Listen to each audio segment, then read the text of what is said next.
Hello friends, welcome to home food recipes. આજે આપણે બનાવીશું વટાણા પલાળવાની ઝંઝટ કર્યા વગર લીલા વટાણા અને પાવનો યુઝ કરીને એક ચટપટો નાસ્તો, જેને તમે સાંજની હલકી ફુલકી ભૂખમાં કે પછી ડિનરમાં ફક્ત 10 જ મિનિટમાં બનાવીને ખાઈ શકો છો. ખાવામાં આ એટલું ટેસ્ટી લાગે છે કે એકવાર ખાઈને બીજી વાર તમે એને ચોક્કસ બનાવશો. તો ચાલો એને બનાવવાનું શરૂ કરીએ. તો સૌથી પહેલાં આપણે ગેસ ઉપર એક કુકર ગરમ કરવા મૂકીશું. એમાં આપણે 1 કપ જેટલા ફ્રેશ લીલા વટાણા એડ કરી દઈશું, જેને એક વખત બરાબર મેં ધોઈ લીધા છે. ગ્રામમાં જોશો તો 110 ગ્રામ જેટલા લીલા વટાણા છે. વટાણાની સાથે જ હવે આપણે એમાં એક મીડિયમ સાઇઝનો બટાકો લઈને એને છોલીને મીડિયમ ટુકડામાં કટ કરીને ઉમેરીશું. આનાથી જે રગડો છે વધારે ટેસ્ટી લાગશે. ગ્રામમાં 80 ગ્રામનો એક બટાકો લીધો હતો મેં. હવે એમાં આપણે 2 કપ એટલે કે 400 ml જેટલું પાણી ઉમેરીશું. 1 કપ લીલા વટાણાની સામે આપણે અહીંયા 2 કપ પાણી લીધું છે. સ્વાદ મુજબ આપણે એમાં અડધી ચમચી મીઠું ઉમેરી દઈશું અને વટાણાનો કલર એવો ને એવો ગ્રીન રહે એ માટે અડધી ચમચી એમાં મેં ખાંડ પણ ઉમેરી છે.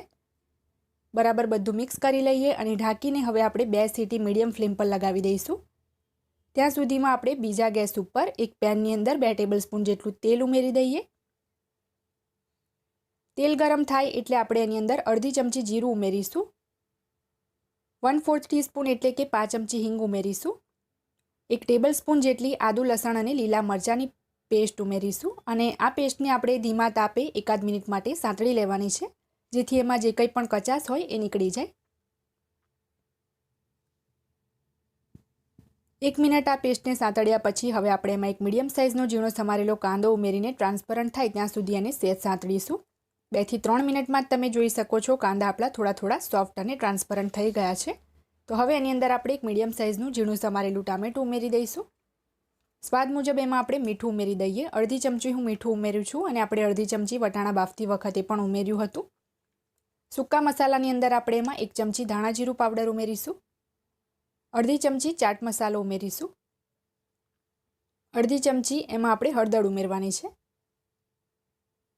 અડધી ચમચી કાશ્મીરી લાલ મરચું પાવડર ઉમેરીશું અને અડધી ચમચી જેટલો ગરમ મસાલો ઉમેરીશું. હવે બધું જ આપણે બરાબર મિક્સ કરીને ઢાંકીને 4 થી 5 મિનિટ માટે ચડવા દેવાનું છે, જેથી ટામેટાં પણ કાચા છે તો એ પણ ચડી જશે અને સાથે જ જે મસાલામાં કચાશ છે એ પણ નીકળી જશે. તો હવે એને આપણે ઢાંકી દઈએ.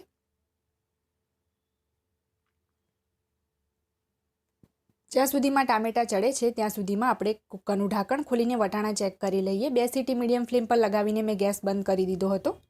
તો તમે જોઈ શકો છો વટાણા આપણા સરસ મેશ થાય છે. લીલા વટાણા છે તો એમ પણ એને ચડવામાં વાર નથી લાગતી અને બટાકા પણ આપણા સરસ ચડી ગયા છે, તમે જોઈ જ શકો છો. તો હવે આપણે એક પાઉંભાજી મેશર લઈ લઈશું. એની મદદથી થોડાક બટાકા અને થોડાક વટાણાને આપણે મેશ કરી લેવાના છે, જેથી આપણો રગડો સારો બને. ધ્યાન રાખવું, બધું જ ટોટલી મેશ નથી કરવાનું. 3 થી 4 મિનિટ પછી આપણે પ્લેટ ખોલી લઈએ. તો તમે જોઈ શકો છો મસાલા અને ટામેટાં પણ આપણા સરસ ચડી ગયા છે. તો હવે એની અંદર આપણે બાફેલા વટાણાને બટાકા જે છે ટામેટાં પાણી સાથે જ એડ કરી દઈશું. બરાબર એને મિક્સ કરી લઈએ અને 3 થી 4 મિનિટ માટે આ રગડાને હવે આપણે ઉકળવા દેવાનું છે. ઓલરેડી બધું આપણે કૂક કરેલું જ છે, તો હવે એને વધારે કૂક કરવાની જરૂર નહીં પડે. તો આ સ્ટેજ ઉપર તેમાં હું થોડા ઝીણા સમારેલા લીલા ધાણા એડ કરું છું અને હવે ઢાંકીને બસ 3 થી 4 મિનિટ માટે આપણે આ રગડાને કૂક થવા દઈશું.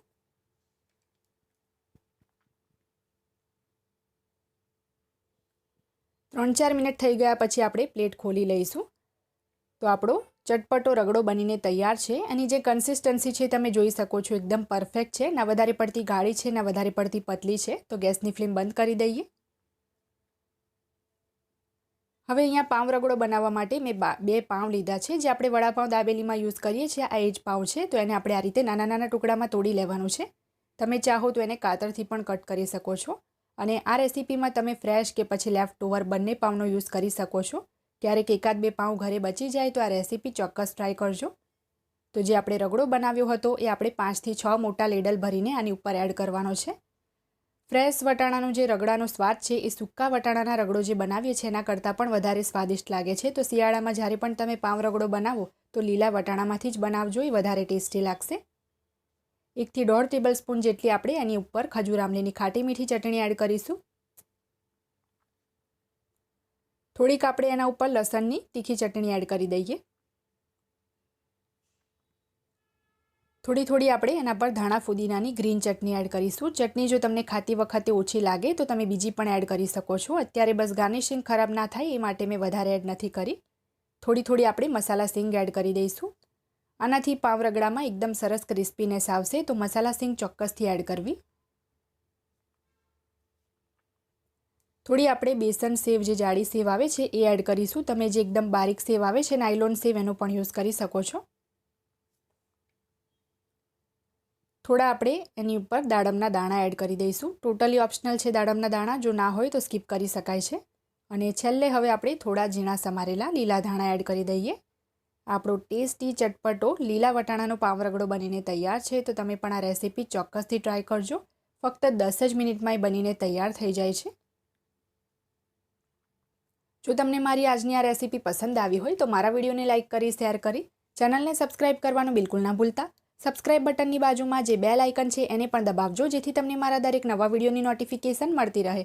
અને જો તમારે મારી આ જ રેસીપી હિન્દીમાં જોવી હોય તો એની પણ મેં લિંક નીચે ડિસ્ક્રિપ્શન બોક્સમાં આપી દીધી છે. તો મળીએ નેક્સ્ટ વિડીયોમાં. ત્યાં સુધી